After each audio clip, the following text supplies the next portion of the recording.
जिससे उम्मीद थी इलाज की, उसी ने कर दिया जख्म ऐसा कि रूह कांप उठी। तो नमस्ते, मैं सोनी और आप देख रहे हैं वयम छत्तीसगढ़। छत्तीसगढ़ के बिलाईगढ़ से एक हैरान करने वाला मामला सामने आया है। यहाँ एक विधवा महिला जो चेचक की बीमारी से परेशान थी, गांव के एक झाड़ फूक करने वाले बैगा से इलाज कराने गई थी। लेकिन उसे क्या पता था कि जो इंसान उसका इलाज करने का दावा कर रहा है वही उसकी इज्जत पर गीद की नजर रखा हुआ है।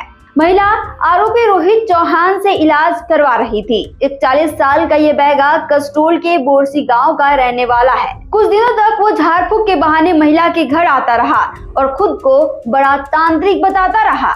महिला को यकीन हो गया कि उसका इलाज हो रहा है। लेकिन एक दिन जब महिला घर में अकेली थी, आरोपी ने मौका देखकर उसके साथ दुष्कर्म कर डाला। महिला पूरी तरह से डर गई, लेकिन उसने हिम्मत नहीं हारी। उसने अपने घर वालों को पूरी बात बताई, फिर बिलाईगढ़ थाने पहुंचकर शिकायत दर्ज कराई। पुलिस ने फौरन एक्शन लेते हुए आरोपी को गिरफ्तार कर लिया। आरोपी पर भारतीय न्याय संहिता और पॉक्सो एक्ट की तहत कई धाराओं के तहत केस दर्ज किया गया है। फिलहाल वो जेल में है। झाड़ फूक से मन का भ्रम दूर होता है, न कि रोग। सावधान रहें, सतर्क रहें। छत्तीसगढ़ से जुड़े और अपडेट्स के लिए आप देखते रहें वयम छत्तीसगढ़।